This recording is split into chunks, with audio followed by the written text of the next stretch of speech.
안녕하십니까. 네. 날이 추워서 그런가? 아직 안 오신 분들 들어오시는군요.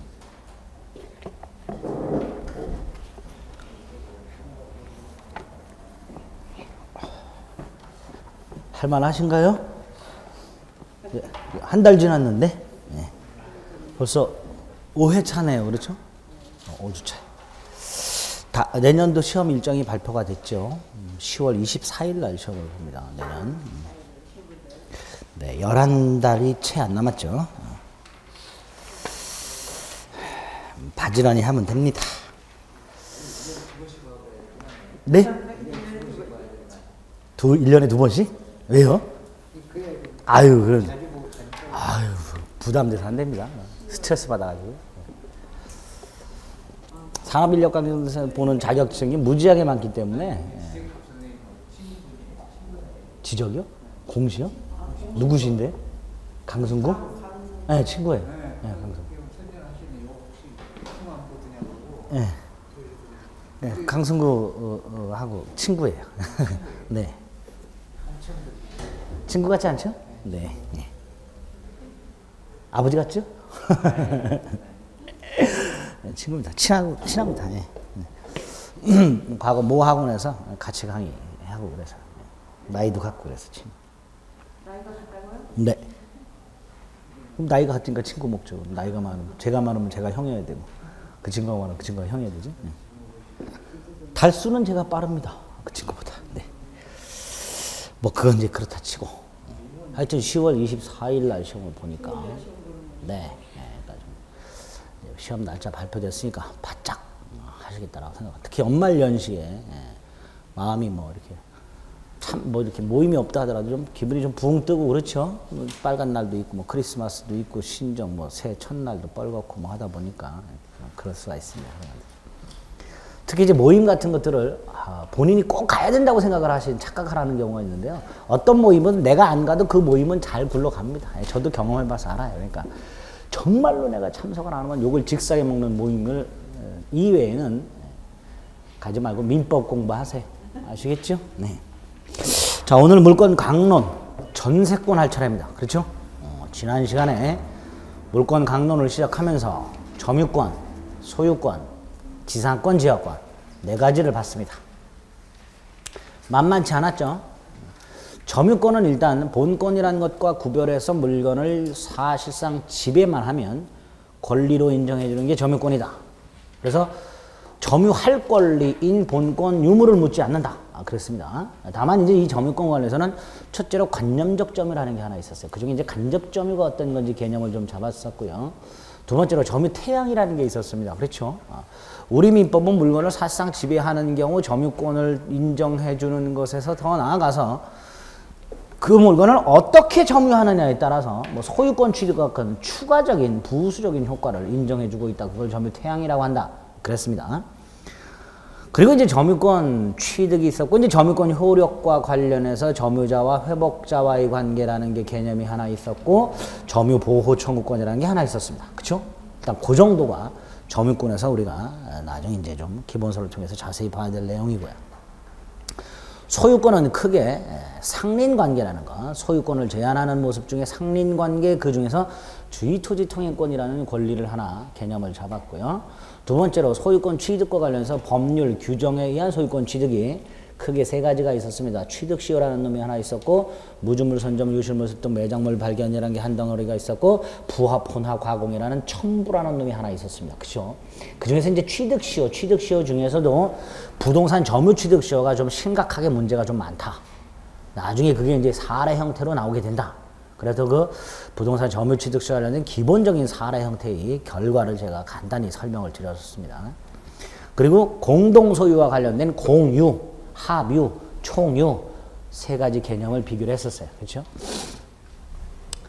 자, 그 다음에 이제 제한물권으로 가서 그 중에 용익물권과 관련해서 지상권이 있었고, 지상권은 타인 토지에서 건물 따위를 소유하기 위해 토지를 사용하는 권리인데, 법률 행위를 통한 취득과 법률 규정을 통한 취득이 있다. 그중에 법률 규정한 취득을 법정 지상권이라고 한다. 뭐 이거 하나 봤었고요. 이런 지상권 취득권에서 존속기간 및 갱신이 있다. 존속기간은 최단기와 최장기가 있는데 지상권에는 최단기가 있다. 갱신은 세 가지가 있다. 약정갱신, 법정갱신, 갱신의 간접적 강제라는 놈이 있는데 그중에 지상권에는 약정갱신과 갱신의 간접적 강제 수단이 있다. 이렇게 취득한 지상권의 효력과 관련해서 지상권 양도가 좀 문제가 된다 그랬고요.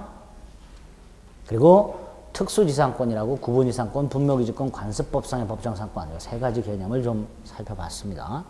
지역권은 의하고 특징만 간단히 봤죠. 특히 의와 관련해서 요역지와 승역지가 존재한다. 그 두 개의 토지의 관계라든가 이런 거 하고 특수지역권이라고 인역권의 성질을 갖는 게 하나 있었습니다. 그렇죠? 이렇게 딱 개념만 잡았습니다. 자, 이렇게 네 가지 권리를 받고요. 이제 오늘 나머지 세 개, 전세권, 유치권, 저당권을 볼 겁니다. 지난 시간에 봤던 것과 마찬가지로 만만치 않은 권리입니다. 먼저 전세권. 먼저 전세권은 공부하실 때 우리가 알고 있는 아파트나 주택 전세와는 전혀 다른 거다라는 걸 미리 먼저 머릿속으로 염두를 두셔야 됩니다. 두 번째로 그럼 전세권은 도대체 뭐냐? 법적으로 전세권이 무엇다라는 개념을 정확하게 머릿속에 일단 그게 들어있으죠. 그게 출발입니다. 자, 일단 전세권은 소유권을 제한하는 물권인데요. 제한 물권의 일종인데 전세권은 개념 요소가 뜻이 세 가지가 있습니다. 일단 타인 부동산을 일정 기간, 일정 범위에서 사용 수익을 합니다. 타인 부동산을 일정 기간, 일정 범위 내에서 사용 수익하니까 당연히 용익 물권이죠. 반드시 전세금이라는 걸 지급을 해야 돼요. 반드시 뭘 지급한다고요? 전세금을 지급합니다. 반드시 전세금을 지급하고 그 다음에 타인의 부동산을 사용 수익합니다. 이때 부동산은 토지만을 말하진 않고요. 토지 또는 건물까지를 포함합니다. 앞에서 봤던 지상권과 지역권은 뭐만을 사용 수익했죠? 토지만을 사용 수익했죠. 그러나 전세권은 토지 또는 건물을 사용 수익할 수 있습니다. 그 다음에 문제가 되는 게요. 나중에 전세권 존속기간이 끝나요. 그러면 전세권자는 그 타인 부동산을 되돌려주겠죠. 되돌려주고 뭘 돌려받아야 돼요? 지급했던 전세금을 돌려받아야 되죠. 근데 만약에 내가 전세권자로서 부동산을 돌려주고 있음에도 불구하고 전세권 설정자, 전세권을 설정해 준 사람, 자기 부동산의 전세권을 설정해 준 사람, 이 전세권 설정자가 전세금을 반환하지 않으면 이 전세권자는 전세권이라는 권리에 터잡아서 이 부동산을 경매를 넣어서 그 경매 대가로부터 자신의 전세금을 후순위 채권자보다 우선 변제 받을 수 있도록 되어 있습니다. 그래서 전세권을 설명할 때 이 세 가지를 반드시 포함시켜서 설명을 합니다. 전세금을 지급하고 타인 부동산을 용도에 따라서 사용 수익하다가 나중에 전세금에 대해서 우선 변제를 받을 권리, 이게 전세권입니다. 반드시 이렇게 기억을 하셔야 돼요. 아시겠죠?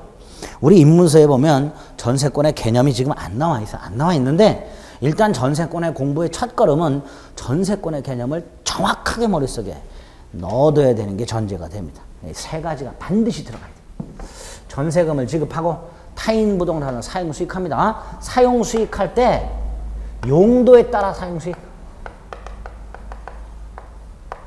그럼 쉽게 말하면 타인 임야의 전세권을 설정했어. 뭐 해야 돼요? 그 사람은 걷다가 나무를 심어야 돼요. 펜션 같은 거 지면 안 돼요. 나무를 캠핑장 이런 거 만들면 안 됩니다.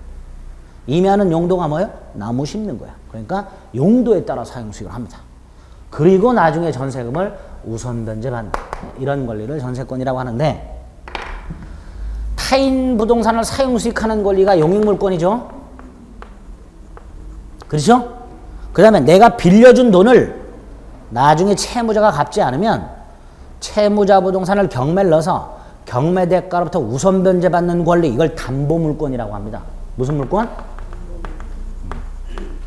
그러면 이 전세권은요, 용익물권을 기본으로 하되 담보물권의 성격까지 겸유하고 있는 아주 독특한 권리죠. 전 세계 우리나라에만 있습니다. 이 전세권이라는 권리는. 그래서 대한민국의 특유한 물권이라고 얘기합니다.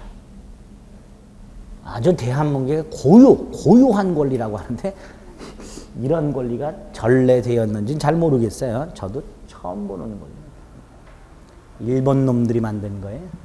어쨌든 사라져야 될 권리 중에 하나인데 어쨌든 전세권이라는 건 개념 요소가 이렇습니다. 반드시 기억하셔야 돼요. 특징이 있습니다.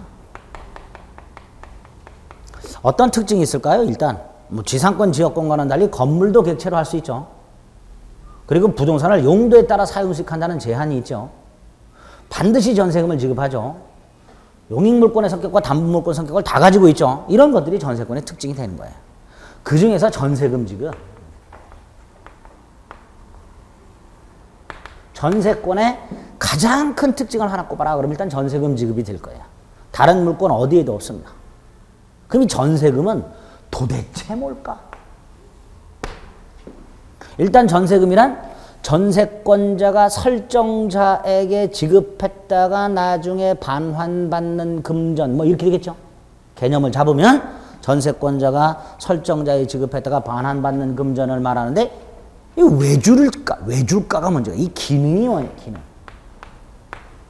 왜 줄까 전세금이라는 걸 우리 대법원이 전세금은 세 가지 기능이 있다라고 얘기해요. 이 세 가지 기능이 있기 때문에 반드시 줘야 된다 이렇게 얘기합니다.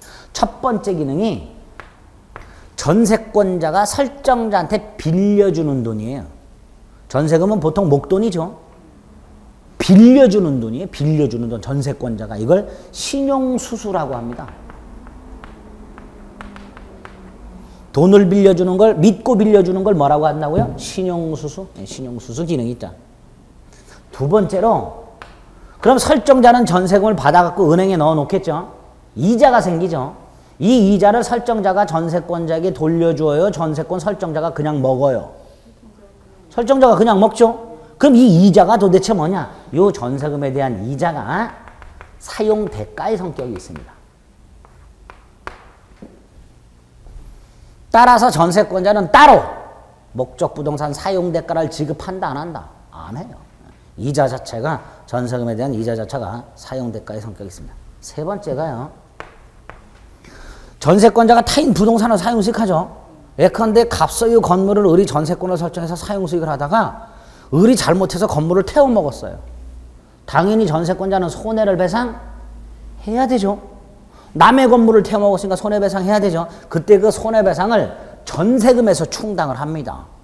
이런 손해배상을 충당하는 기능을 하는 돈을 보증금이라고 따로 불러요. 뭐라고 그런다고요? 보증금. 민법상 보증금은 어떤 기능이 있다고요? 손해배상을 충당하는 기능.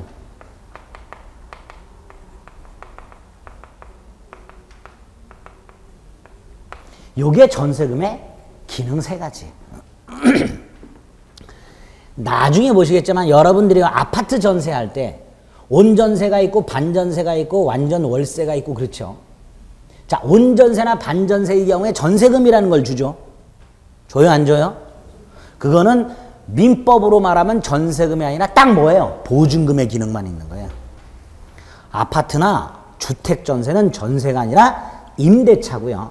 그때 지급하는 전세금은 민법상 전세금이 아니라 딱 뭐다? 보증금의 기능만 있는 겁니다. 그래서 지금 우리가 보고 계시는 전세권과 전세금 그리고 아파트나 주택전세에서 말하는 그 전세와 전세금을 완전히 구별하셔야 됩니다.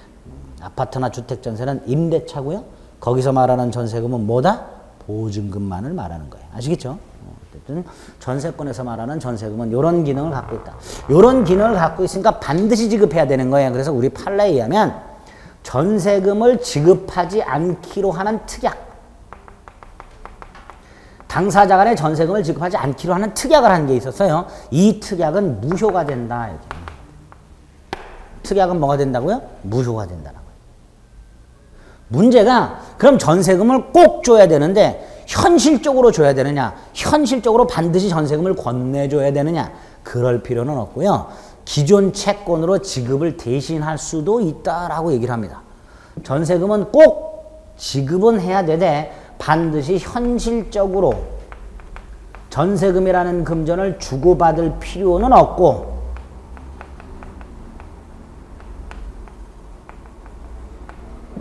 보통은 현실적으로 주겠죠. 그렇죠? 현금을 찾아갖고 영수증 받고 주든 통장으로 쏴주든 현실적으로 주고받을 거예요. 그렇죠? 근데 꼭 그렇게 할 필요는 없고 기존 채권으로 지급을 대신할 수 있다. 이것도 가능해요. 근데 이 기존 채권으로 지급을 대신하는 경우 요거를 하나 이해를 좀 해두실 필요가 있습니다. 어떤 상황인지를. 자, 갑소유 건물이 있어요. 이거를 갑이 을에게 임대차를 합니다. 임대차. 전세권이 아니라 임대차를 해요.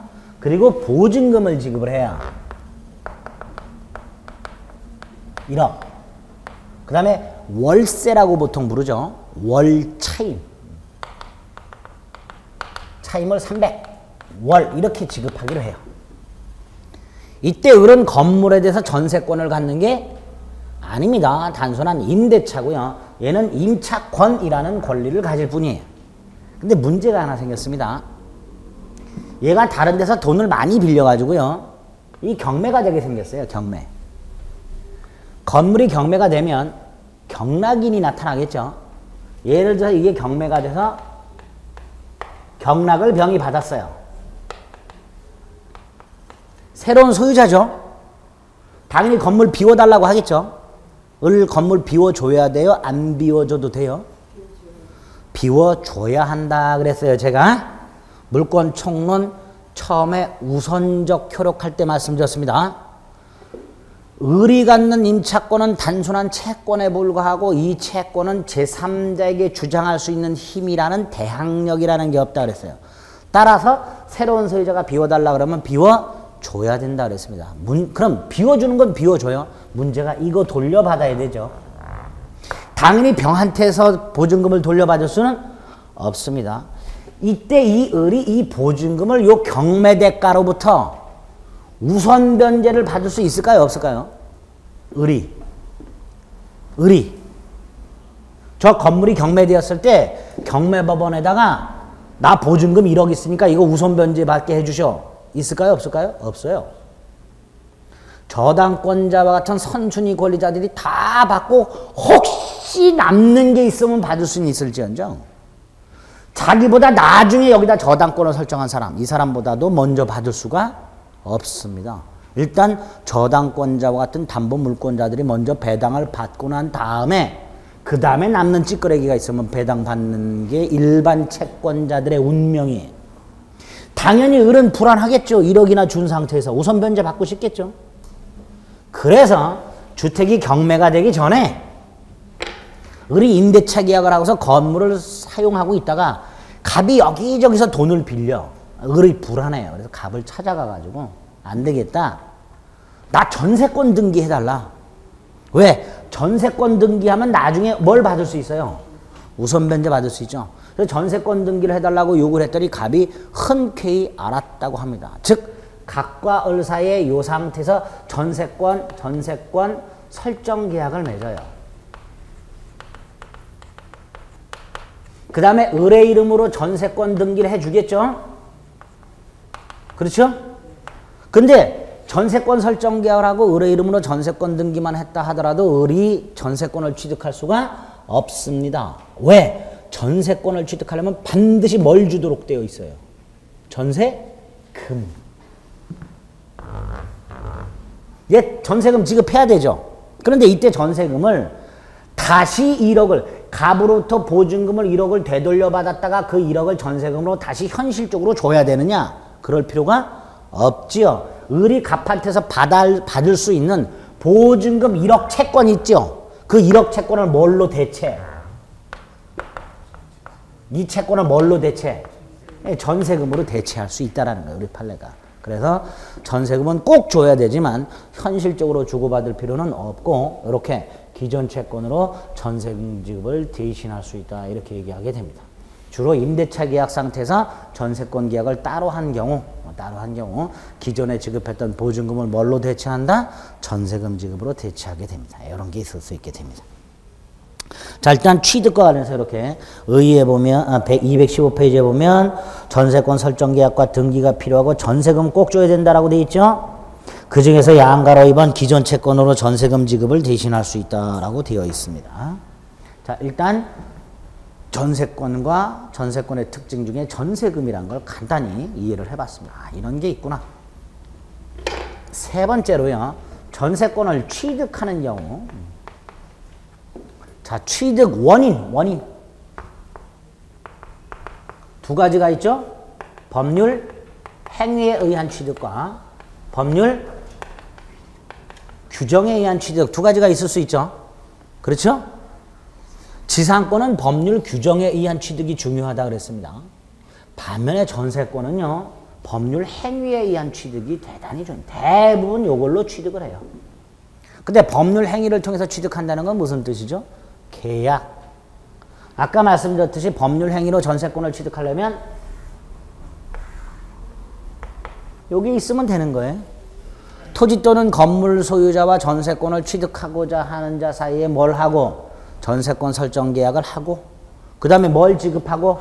전세금을 지급하고 반드시 전세권자 이름으로 뭘 하고? 전세권 등기를 함으로써 전세권을 취득하게 됩니다. 이렇게 전세권의 취득 원인은 법률 행위에 의한 취득과 법률 규정에 의한 취득이 두 가지가 있을 수 있는데 그 중에 99% 법률 행위에 의한 취득이 주를 이루고 있게 됩니다. 자, 취득 받습니다. 자, 네 번째로 봐야 될 게 뭐죠? 우리 지상권에서 봤던 존속기간 및 갱신. 먼저 전세권의 존속기간. 자, 지난 시간에 존속기간이 두 개가 있다 그랬어요. 최단 존속기간과 최장 존속기간. 최단 존속기간은 기간을 보장해 주기 위해서 마련을 하는 거고 최장은 기간을 제한하기 위해서 마련하는 거다. 그랬죠? 자, 전세권에는 뭐가 있을까? 어떤 걸 규정을 해놨을까? 최장 10년을 규정해놨습니다. 뭘 규정해놨다고요? 최장 10년. 최장 10년이란 건 무슨 뜻이에요? 그러면 10년을 넘지 못한다. 이런 뜻이에요. 부동산 소유자와 전세권을 취득하고자 하는 자 사이에서 전세권 계약을 하면서 기간을 정할 때 15년으로 정했다.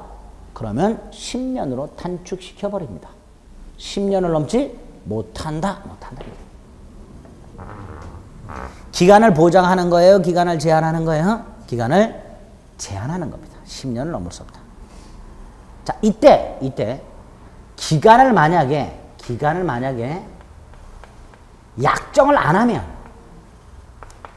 당사자 사이에 전세권 계약을 하면서 존속기간을 약정을 해야 되는데 만약에 약정을 안 하면 기간은 몇 년이 될까요? 10년이 된다 그러면 안 됩니다. 최단 기간을 정해놨을 때는 기간을 정하지 않았을 때 그 최단 기간이 존속기간이 돼요. 지상권 같은 거 예컨대 수목소유 목적으로 지상권 계약을 했는데 기간을 정하지 않으면 최단 30년이 존속기간이 되죠. 최단 기간을 정해놨을 때는 기간을 정하지 않으면 그게 존속기간이 돼요. 그러나 최장 기간의 경우에는 기간을 정하지 않았다.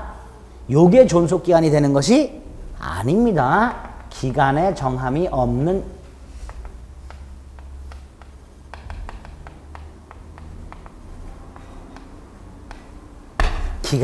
없는 전세권이 돼요. 당연히 이 경우에는 뭐가 마련이 돼야 될까요? 끝내는 방법이 마련이 돼야 되죠. 만약에 기간에 정함이 없는 전세권이다. 그 상태에서 당사자 간에 별다른 분쟁이 없다 그러면 기간이 10년이 될 수도 있고 15년이 될 수도 있고 20년이 될 수도 있고 기간이 끝나지 아니한 채 계속 될 거 아니에요. 그렇죠? 따라서 최장기간이 있고 최장기간의 제한이 있고 그 상태에서 기간의 정함이 없다면 그걸 끝내는 장치가 필요한데 전세권에는 전세권 소멸 통고라는 게 있습니다. 뭐가 있다고요? 전세권 소멸 통고. 당사자 간에 전세권 존속기간을 약정하지 아니하면 기간의 정함이 없는 전세권으로서 설정자도 전세권자도 언제든지 전세권 소멸을 통고할 수 있도록 되어 있습니다. 이때 전세권 소멸을 통고했으니까 전세권이 소멸해야 되죠. 언제 소멸하느냐 이 문제가 생겨요. 언제 소멸할까요? 네. 이 소멸 통고를 상대방이 받은 날로부터 6월이 지나야 소멸합니다. 바로 소멸하는 게 아니라 언제 소멸한다고요? 6월이 지나야. 설정자 갑이 만약에 통고했다. 을에게 그 통고가 도달이 됐다. 도달한 날로부터 6월.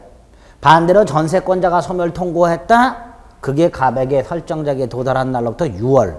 이 지나면 소멸하게 됩니다. 이렇게 규정이 되어 있어요. 일단 존속기간 관련된 요 세트. 최장기간은 10년이다. 기간에 정함이 없으면 이렇게 된다. 소멸 통고할 수 있다. 이렇게 되어야 소멸한다. 이렇게. 됐죠? 또 하나 조심하실 게 예외가 하나 있어요. 존속기간 관련해서. 건물 전세권의 경우에는 원래 최장이 10년이니까 10년을 넘지만 않으면 되죠. 그러면 전세권 기간을 1개월로 정할 수도 있고 6개월로 정할 수도 있고 8개월로 정할 수도 있고 뭐 90일로 정할 수도 있고 2년으로 정할 수도 있고 3년으로 정할 수도 있고 10년만 안 넘으면 돼요. 그렇죠? 근데 건물 전세권만은 1년 미만으로 정한 경우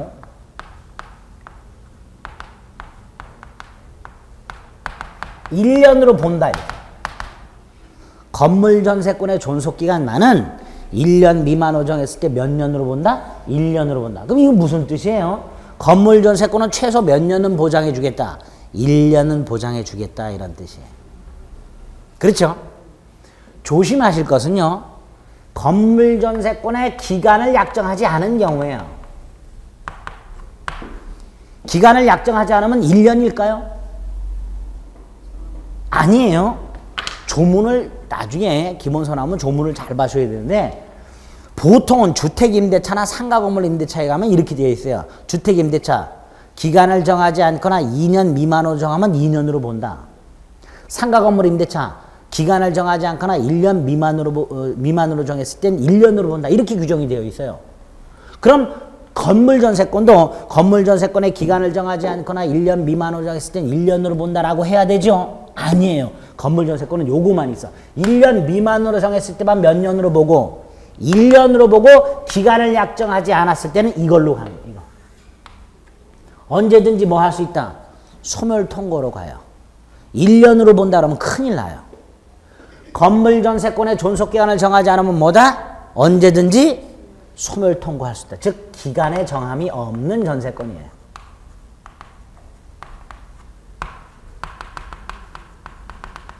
그런데 위에서 건물 전세권은 1년을 보장해 주기 위한 조문이 있죠.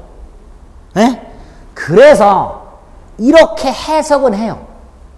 건물 전세권의 기간을 약정하지 않았다. 기간에 정함이 없는 전세권에서 언제든지 소멸 통고할 수 있다. 단 설정자는 이 소멸 통고에 의해서 소멸시키는 경우 1년 내에는 소멸시킬 수 없다. 이렇게 해석은 해요. 1년 내는 소멸시킬 수 없다. 1년이 되는 게 아니라 건물 전세권의 기간을 약정하지 않으면 기간에 정함이 없는 전세권이고 따라서 뭐 할 수 있고 소멸 통고할 수 있고 소멸 통고할 수 있지만 최소 1년의 보장이 되는 조문이 있기 때문에 소멸 통고에 의해서 소멸을 시킨다 하더라도 1년 내는 소멸 통고에 의해서 소멸시킬 수는 없다라고 해석을 할 뿐입니다. 아시겠죠? 굉장히 헷갈리는 조문이에요. 어쨌든 건물 전세권만은 이렇게 1년을 보장해주는 조문이 있습니다. 자, 밑에 존속기간을 봅니다. 최장 10년이라고 되어 있죠? 건물 전세권의 존속기간을 1년 미만으로 한 때는 1년으로 어딘다. 이렇게 되어 있죠. 그 다음에 기간을 정하지 않으면 정함이 없는 걸로 보게 되고요. 다음 페이지 4번. 기간에 정함이 없는 경우 각 당사자는 언제든지 소멸 통고할 수 있고 그 효력은 통고를 받은 날로부터 6월 후에 발생한다 라고 되어 있습니다. 그렇죠? 네, 그렇게 기억을 해두시면 돼요. 자, 자, 이게 전세권에 있는 존속기간에 관련된 규정들입니다. 정확하게 좀 기억을 해주시면 됩니다. 갱신의 문제가 나옵니다. 약정갱신 할 수 있죠? 있죠? 자, 두 가지가 문제가 되는 거예요. 전세권도 법정갱신이 가능한가의 문제하고요. 갱신의 간접적 강제수단이 있느냐의 문제예요. 지난 시간에 갱신의 간접적 강제수단이 뭐였었죠? 갱신을 청구했을 때 거절을 당하면 지상물 매수를 청구할 수 있다 그랬었죠? 그리고 그 지상물 매수 청구는 거절할 수 있다 없다? 없다 그랬었어요. 그게 갱신의 간접적 강제수단이었습니다. 자, 그런 게 전세권에 있나? 없어요. 전세권에는 뭐가 없다? 갱신의 간접적 강제수단이 없어요. 그럼 이게 있느냐의 문제가 있죠? 있는데 건물 전세권에만 있습니다. 뭐에만 있다고요? 건물 전세권에만. 그래서 우리 민법이 전세권의 객체가 토지, 건물 두 가지인데 그 중에서 건물 전세권만을 위한 규정을 두 개를 마련해 놨습니다. 1년 보장하고 법정갱신하고. 요 법정갱신은 건물 전세권에서만 법정갱신이 있다는 거 꼭 기억하셔야 됩니다. 토지 전세권에는 법정갱신이 없습니다. 자, 그러면 이 법정갱신 요건을 좀 기억을 하실 필요가 있어요. 법정갱신. 건물 전세권의 법정갱신. 건물 전세권 존속기간이 만료되는 날이 있겠죠. 존속기간이 만료가 되는 날이 있을 텐데요. 이 건물 전세권 존속기간 만료되기 전 6월부터 1월 요 사이에 정확하게 기억하셔야 돼요. 좀 헷갈려요. 건물 전세권 존속기간이 끝나기 전 6월부터 1월까지 사이에 설정자가 전세권자에게 통지를 하지 않은 경우, 어떤 통지냐? 갱신을 거절하겠다. 또는 조건을 변경하지 않으면, 예컨대 전세금을 올려주지 않으면, 뭐 이렇게 조건을 변경하지 않으면 갱신하지 않겠다. 아예 처음부터 갱신을 거절하겠다. 이런 경우 하고요. 또 하나가 조건을 변경하지 않으면 갱신하지 않겠다. 요 둘 중에 하나의 통지를 안 했을 때 법정갱신된 걸로 봐요. 근데 이거 좀 조문이 어려워요. 잘 생각하셔야 돼요. 만약에 설정자가 7개월 남았을 때 통지를 했어요.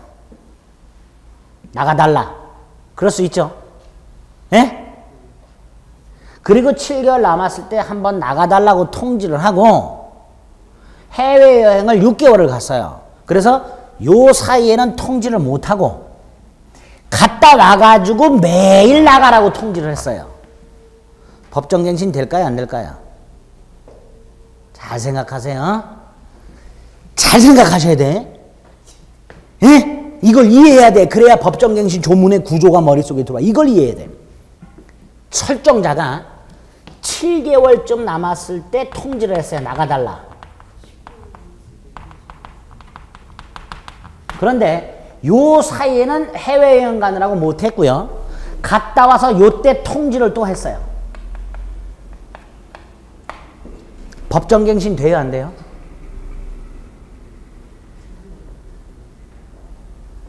되지요. 왜? 요 사이에 통지하지 않았기 때문에. 법정갱신이 이렇게 되어 있는 것들이 있습니다. 나중에 주택임대차도 그렇고요. 그런데 이 법정갱신은 머릿속으로 어떻게 이해를 하셔야 되냐면 설정자의 입장에서 법정갱신을 막으려면 어떻게 해야 될까? 막으려면. 법정갱신을 막는다는 건 뭐예요? 기간 끝나면 내보내야 된다는 거죠. 그 법정갱신을 막으려면 반드시 언제부터 언제 사이에? 이 사이에 통지를 해야 돼요. 반드시. 따라서 이 사이에 지금 통지를 안 했죠. 그러니까 나머지 요때 아니면 요때 1000번 만번을 갱신거절 통지를 했다 하더라도 법정갱신 된다라는 거예요. 무슨 말인지 아시겠죠? 나중에 주택임대차도 이거하고 똑같은 조문이 있습니다. 그때 가서도 또 헷갈려요.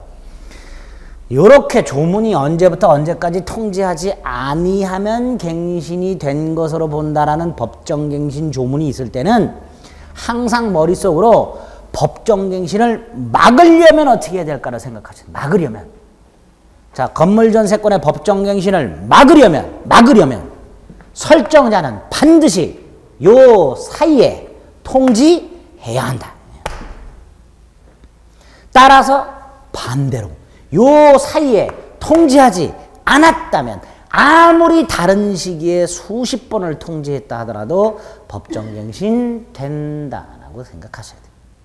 됐죠? 지금 당장은 이해가 안 됩니다. 또 헷갈려요. 집에 가면 또 헷갈려. 또 헷갈리는데 머릿속으로 일단 전제를 그렇게 자꾸 생각을 해 주셔야 됩니다. 아시겠죠? 당장은 안 와닿아요. 나중에 실무하셔도 헷갈려요.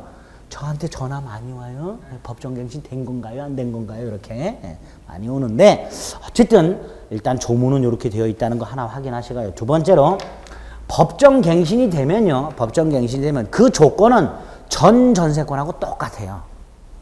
조건은 전 전세권하고 똑같은데 기간만은 정함이 없는 걸로 돼요.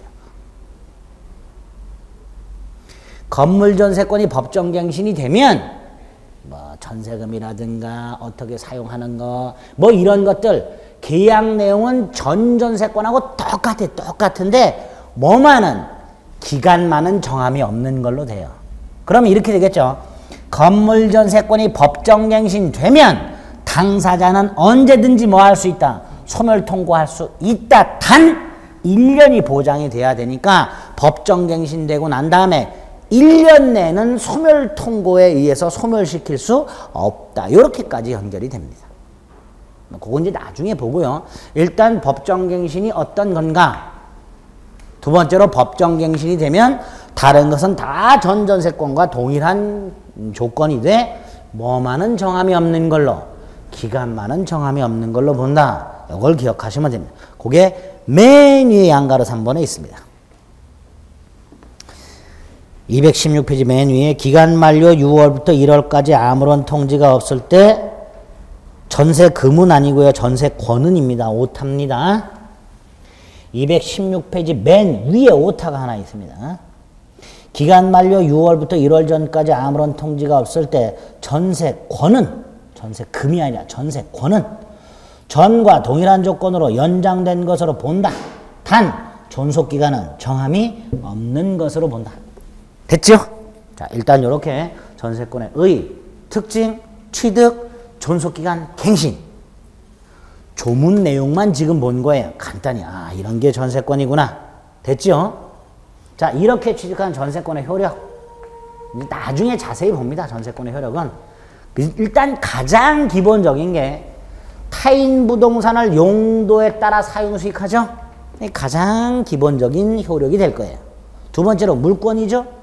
침해되면 물권적 청구권 인정되겠죠? 부동산 물권이죠? 상린관계가 적용이 돼요. 그 다음에 전세권의 처분의 문제가 하나 나옵니다.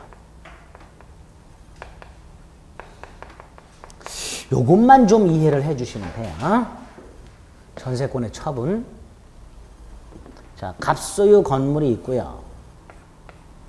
이 갑소유 건물에 을이 전세권을 갖고 있습니다. 이때 이 전세권 분명히 재산권이죠. 재산권이니까 을이 전세권을 양도할 수 있다 없다? 있다. 전세권이라는 권리 자체를 양도할 수 있다. 그런데 여기서 문제가 하나 생깁니다. 어떤 문제가 생기는지 봅니다. 을은 지금 건물에 대해서 전세권을 갖고 있죠. 그런데 을은 권리를 하나 더 가지고 있어요. 어떤 권리를 갖고 있냐면 갑에 대해서 전세금 반환 채권을 갖고 있어요. 그렇죠? 이걸 잊으시면 안 됩니다.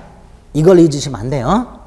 아까 전세권자는 반드시 전세금을 지급을 해놓은 상태이기 때문에요. 전세권을 생각할 때는 이걸 절대로 잊으시면 안 됩니다. 전세권자는 타인 부동산에 대해서 뭘 갖고 있다? 전세권을 갖고 있다. 엔드 설정자에 대해서 뭘 갖고 있다? 전세금 반환 채권을 갖고 있다. 이때 전세권을 양도한 경우 전세권 양도만 불가능합니다. 왜? 얘가 전세권을 취득하려면 얘도 반드시 전세금을 줘야 되잖아요. 그렇죠? 그러니까 얘가 전세권을 취득하려면 얘도 갑한테 전세금을 줘야 된단 말이에요. 근데 얘가 전세금을 따로 줄 리가 없죠. 을한테 전세권을 돈 주고 샀기 때문에 요것도 이렇게 넘어가게 돼요. 그래서 전세권을 양도하게 되면 반드시 뭐도 양도가 된다. 전세금 반환 채권도 함께 양도. 이걸 절대로 잊으시면 안 됩니다. 여기까지 됐죠? 그런데 전세권이라는 물건이 양도되는 경우는 별 문제가 없지만 이 채권이 양도되는 경우를 한번 생각해 보세요. 채권이 양도된다는 것은 채무자의 입장에서 채권자가 바뀌는 거예요. 그렇죠? 채무자 입장에서 채권자가 바뀌는 거예요. 여러분들도 제1금융권에서 돈을 빌렸다. 근데 돈을 못 갚았다. 이게 몇 번 유동화 전문 회사를 거쳐가지고 나중에는 채권 추심 회사로 넘어가는 경우가 있어요. 그렇죠? 채권자가 바뀌었죠. 은행은 별로 안 짜요. 근데 추심 회사는 어때요? 매일 쫙. 채권자가 바뀌었을 때는 채무자에게 미치는 영향이 만만치 않죠. 그래 안 그래요? 예를 들어서 나는 순딩이한테 돈을 빌렸어요. 채권자가 순딩이야. 근데 이 채권자가 채권을 팔아먹었는데 채권을 새로 산 새로운 채권자가 머리가 짧고 검은 양복에 다리를 털어. 침을 찍찍 뱉고 아따 형님이라고 하는 애들이 주위에 몇 명 있어. 채무자 입장에서는 무섭죠? 채무자 입장에서 채권이 이렇게 양도가 됨으로써 채권자가 바뀐다. 엄청난 불이익한 결과가 생길 수가 있어요. 그래서 채권은 함부로 양도할 수 없습니다. 즉 채권 양도는 제한이 가해져요. 그러면 이렇게 되겠죠. 자 이제 합칩니다. 여기 보세요. 전세권 양도할 수 있다 없다? 있다. 근데 전세권 양도에는 반드시 뭐가 포함된다? 전세금 반환 채권 양도가 포함된다. 그런데 채권 양도는 제한할 수 있다. 만약에 채권 양도를 제한하게 되면 뭐도 제한된다. 전세권 양도도 제한된다. 그래서 설정자와 전세권자는 계약 맺을 당시에 전세권 처분, 금지, 특약할 수 있다. 이렇게. 그거를 조심하시면 돼요. 전세권에서. 우리 교재 전세권의 효력을 보게 되면 타인 부동산을 사용할 수 있는 권리, 그 다음에 오른쪽에 4번에 상린관계 뭐 이런 것들이 있다라고 되어 있고 나머지 것들이 쭉 나오는데 나머지 것들은 나중에 보시면 되고요. 이거를 일단 하나 기억을 먼저. 우리 교재에는 없지만 오른쪽에 있네요. 전세권 초문. 맨 밑에 보면 전세권자는 전세권을 양도, 저당권 설정할 수 있으며 목적물을 전선제 임대할 수 있는데 다음 페이지 설정행위로 전세권 양도 금지 특약을 하면 뭐다? 유효다. 라고 되어 있죠? 그걸 조심해 주시면 됩니다. 됐죠? 전세권의 효력에서 전세권 처분과 관련된 개념을 하나 확실하게 잡아주셔야 돼요. 다시 앞으로 돌아옵니다. 전세권의 효력 중에 하나 더 기억해 두실 게 왼쪽 맨 밑에 있는 경매권입니다. 자, 우리 민법, 민사소송법상 경매가 두 가지가 있다 그랬어요. 임의경매하고 강제경매. 임의경매는 바로 경매법원에 경매를 넣는 것을 말한다 그랬고요. 강제경매는 별도로 소송을 제기해서 집행권원이라는 걸 가지고 경매를 넣는다 그랬어요. 그렇죠? 어떤 게 경매가 훨씬 간편해요? 임의경매가 간편하죠. 전세권자는 임의경매권이 있습니다. 전세권자는 뭐가 있다고요? 임의경매권. 왜? 이미 전세권 등기가 되어 있죠. 마치 저당권자와 같이 전세권자로 등기가 되어 있는 상태이기 때문에 법원에서는 경매법원에서 이 사람이 전세권자고 전세금을 돌려받을 게 있다 라는 것을 등기부로 확인이 가능하기 때문에 전세권자에게는 뭐가 있다? 임의경매권. 그래서 경매대가로부터 후순위 권리자보다 우선 변제를 받을 수가 있게 됩니다.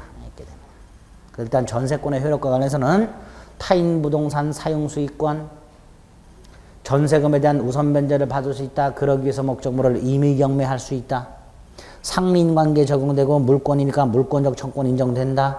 전세권 재산권이니까 처분할 수 있다. 단 전세권 처분에는 전세금 반환 채권이 처분이 반드시 결합되기 때문에 제한할 수 있다. 이런 것들을 전세권의 효력에서 간단히 틀을 잡아두시면 됩니다. 됐죠?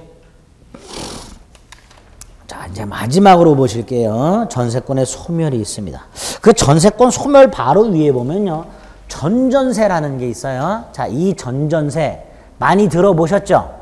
그거 아닙니다. 여러분들이 많이 들어보셨던 전전세는 전대차를 말합니다. 여기서 보는 전전세는 아마 저도 아직까지 본 적이 없어요. 저도 아직까지 등기부를 통해서 본 적이 없는데 전전세라는 것은 여기서 말하는 전전세라는 것은 요 전세권자가 또 다른 사람에게 또다시 전세권을 설정해 주는 것을 전전세라고 합니다. 따라서 이 전세권자와요. 전세권을 취득하고자 하는 자 사이에 전세권 설정 계약과 전세금의 지급과 전세권 등기까지가 되어 있어야 돼요. 보신 적 없죠? 저도 없어요. 그래서 우리 주위에서 흔히 볼 수 있는 게 아닙니다. 아닌데 어쨌든 전전세라는 개념만 좀 기억해 둡니다. 우리가 알고 있는 전전세와는 전혀 다른 거다. 일단 두 번째, 그럼 전전세는 뭐냐? 민법상 전세권자와 전전세권을 취득하고자 하는 자 사이에 전전세권을 설정 계약을 하고 전전세금을 지급하고 전전세권까지 등기해야 되는 또 다른 전세권, 그걸 뭐라 한다? 전전세권이라고 합니다. 됐죠? 그렇게 개념만 잡아둡니다. 마지막으로 전세권 소멸이 있네요. 자, 목적물이 멸실되면 전세권이 소멸할 것이고요. 그 다음에 오른쪽 전세권과 저당권의 경합 문제인데 이건 전세권을 봐야 되고요. 전세권자의 파산은 소멸 사유가 아니고요. 전세권 소멸 시 상호 법률 관계라고 되어 있는데 뭐 이것까지는 필요 없고요. 일단 전세권은 소멸하는 사유를 한번 생각을 해볼게요. 존속기간이 만료가 되면 소멸하겠죠. 그렇죠? 그 다음에 전세권 특유의 소멸 사유가 뭐가 있는지 생각해 봅니다. 항상 물권 강론에서 소멸이란 말이 나오게 되면 7번인가요? 항상 강론에서 소멸이라는 목차가 나오게 되면 두 가지를 생각하셔야 되는 거예요. 그 권리의 특유한 소멸 사유. 목적물 멸실같이 전세권, 물권의 공통적인 소멸 사유 말고, 물론 전세권은 목적물 멸실이 중요합니다. 나중에 보고요. 목적물 멸실같이 물권의 공통적인 소멸 사유 말고 전세권에만 특이한 소멸 사유가 뭐가 있을까? 이걸 좀 생각을 해 두실 필요가 있어요. 그 다음에 소멸의 효과라는 게 있다고 했습니다. 자, 이 중에서 전세권 특유의 소멸 사유를 한번 생각을 해볼게요. 하나가 있었어요. 일단 뭐가 있었죠? 이거 전세권에만 있어요. 기간의 정함에 없는 전세권에서 각 당사자의 소멸 통고에 의해서 소멸한다 그랬죠? 이 기간의 정함이 없을 때 소멸 통고에 의해서 소멸하는 권리는 전세권밖에 없어요. 그러니까 소멸 통고에 의한 소멸. 이게 전세권 특유의 소멸 사유겠죠? 또 하나가 있어요. 전세권은 아까 부동산을 어떻게 사용 수익한다 그랬어요? 용도에 따라. 어떻게? 용도에 따라. 임야 뭘 심어야 돼? 전세권자? 나무 심어야 돼. 근데 전세권자가, 임야 전세권자가 나무를 안 심고 펜션을 지어버렸어. 용도 외로 사용했죠? 다시 말해서 전세권자가 의무를 위반하는 거예요. 그렇죠? 이렇게 전세권자가 계약이나 용도 외, 계약에서 정해진 용도 또는 그 목적물의 용도 외의 용도로 목적물을 사용하게 되면 설정자가 소멸 청구할 수 있어요. 뭐 할 수 있다고요? 소멸 청구. 그럼 전세권이 소멸해요. 그래서 전세권 특유의 소멸 사유가 두 개가 일단 있는 거예요. 하나가 기간의 정함이 없을 때 소멸, 통고에 의한 소멸과 용도에 따라 사용하지 않았을 때 소멸 청구에 의한 소멸. 그런데 하나는 소멸 통고라고 돼 있고 하나는 소멸 청구라고 돼 있죠. 차이를 구별하셔야 돼. 이거는요 6월이 지나야 돼. 6월이 지나야 소멸할 때 소멸 통고라고 합니다. 반면에 이거는 6월 기다릴 필요가 없어요. 소멸 청구의 의사표시가 상대방한테 도달하면 소멸해요. 6월을 기다릴 필요가 있다 없다? 없다. 그래서 6월을 기다려야 소멸하는 것을 소멸 통고라고 하고 기다릴 필요가 없는 건 소멸 청구라고 조문을 만들어 놨습니다. 됐죠? 그 다음에 이렇게 전세권이 소멸하게 되면 당연히 설정자는요. 전세권자에게 전세금을 돌려줘야 되죠. 그래요 안 그래요? 만약에 안 돌려주면 경매 넣어서 우선 변제 받으면 돼요. 그렇죠? 그런데 설정자가 전세금을 돌려준다. 그럼 전세권자는 동시에 목적물 반환해야 되죠. 그래요 안 그래요? 이거 동시에 해야 돼요. 목적물 돌려주고 전세금 돌려주는 걸 동시에 해야 돼. 왜? 전세금 먼저 돌려주고 나중에 물건 돌려받으려고 하면 안 돌려주는 경우가 있을 수 있을 거고요. 목적물 먼저 돌려주는데 전세금은 차일피일 미루는 경우가 있을 수 있단 말이에요. 그러니까 동시행관계야. 무슨 뜻이냐면 전세금 안 돌려주면 돌려줄 때까지 물건 못 줘 이렇게 말할 수 있는 거고요. 설정자도 물건 돌려줄 때까지 전세금 못 돌려줘 이렇게 말할 수 있는 거예요. 이걸 동시이행관계라고 해요. 나중에 계약법 가서 볼 거예요. 그런데 우리 민법이 317조에서 플러스 전세권자는 목적물만 돌려주는 게 아니라 전세권 등기가 있잖아요. 그 등기 말소에 필요한 서류까지를 줘야 한다 이렇게 돼요. 이게 동시행관계. 원래는 이건 동시행관계가 아니에요. 이건 나중에 말소하면 돼요. 그만 말소하면 돼요. 그런데 우리 민법이 317조에서 전세권이 소멸했을 때 설정자의 전세금 반환과 전세권자의 목적물 반환 요게 동시행관계다 이렇게 안 돼 있고 이것까지 동시행관계로 해놨어요. 이것까지. 이거 하나 기억하세요. 여기까지 동시행관계. 두 번째로 목적물을 돌려줄 때 이 목적물에 붙어 있는 물건이 있어요. 예컨대 건물 전세권자가 건물 문마다 번호키를 다 달아놨어. 건물 전세권자가. 각 호마다 다 번호키를 달아놨어요. 그것도 좋은 걸로 한 2, 30만 원짜리로. 게이트맨 이런 거 제일 비싸죠. 요새는 삼성 이지온인가? 거기게 더 비싸던데 보니까. 동그란 거 띡 뜨면 찍 열리고 뭐 이런 거 있어요. 그 번호키 누구 소유예요?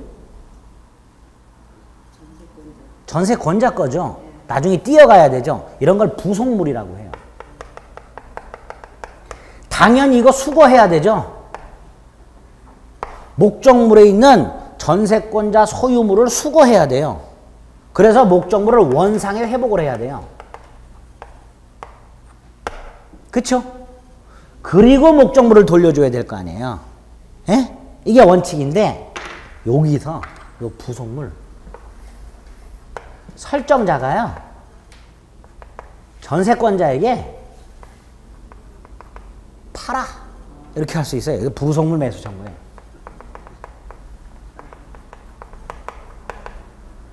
설정자가 뭐 할 수 있다고요?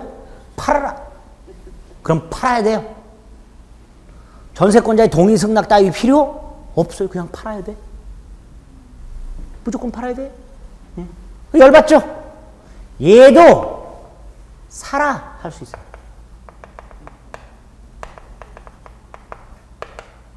그래서 전세권 소멸과 관련해서 나중에 전세권이 소멸했을 때 목적물 반환 시 부속물 따위가 있다면 이걸 수거하여 원상에 회복해서 반환해야 되는 게 원칙인데 우리 민법은 번호키 떼어내고 뭐 귀찮잖아요. 그러니까 둘 다 상대방이 뭐 할 수 있도록 팔아라 사라 할 수 있도록 해놨습니다. 단 설정자가 전세권자에게 팔아라 라고 말할 수 있는 부속물에는 아무런 제한이 없어요. 그러니까 설정자는 어떤 부속물인지 다 팔아라 라고 할 수 있어요. 반면에 전세권자가 설정자에게 사라고 할 수 있는 부속물은 딱 두 가지 뿐이었어요. 전세권 설정자의 동의를 받아서 부속시킨 경우, 번호키 붙일 때 설정자 동의 받은 경우, 건물주인한테 번호키 붙여도 됩니까? 건물주인이 오케이. 그랬을 때 나중에 번호키 사라. 아니면 원래 번호키가 건물주인 거였어요. 근데 건물주인이 번호키는 돈 달라 그래. 사라 그래. 그래서 설정자로부터 산 게 있어. 이 두 가지. 전세권자가 설정자한테 사시오라고 할 수 있는 부속물은 이 둘 중에 하나만. 반면에 설정자가 전세권자에게 파시오 할 수 있는 부속물은 아무런 제한이 없다. 이런 것들이 규정이 되어 있어요. 좀 어렵죠? 안 어렵나? 이해는 되지요? 이런 게 전세권이에요. 이런 게. 그래서 전세권 어떻게 보면 임대차하고 대단히 유사합니다. 임대차하고 대단히 유사한데 지금 이렇게 미리 쐐기를 박아놓지 않으면 나중에 임대차 가면 그놈이 그놈 같아져요. 비슷해지기 때문에. 그래서 미리 쐐기를 박습니다. 전세권이란 이런 거다. 전세금을 꼭 지급해야 되는 특징이 있다. 취득은 법률 행위한 취득이 대부분이다. 존속기간은 최장을 원칙으로 한다. 에? 다만 기간에 정하면서 이렇게 처리한다. 갱신은 이런 경우가 있다. 특히 건물 전세권에 법정갱신이 있다. 그렇죠? 효력 중에 전세권 처분 따위를 좀 조심하시자. 마지막으로 소멸의 경우 특이한 소멸 사유 두 가지하고 소멸됐을 때 이런 관계가 성립할 수 있다. 여기까지가 가장 기본적인 내용, 전세권에서. 요거까지는 여러분들이 목차를 중심으로 해서 자꾸 반복해서 머리에 담아 두셔야 됩니다. 아시겠죠? 네. 이렇게까지 봄으로써 용익물권은 다 정리가 됐습니다. 이제 잠시 쉬었다가 담보물권 좀 보겠습니다. 네.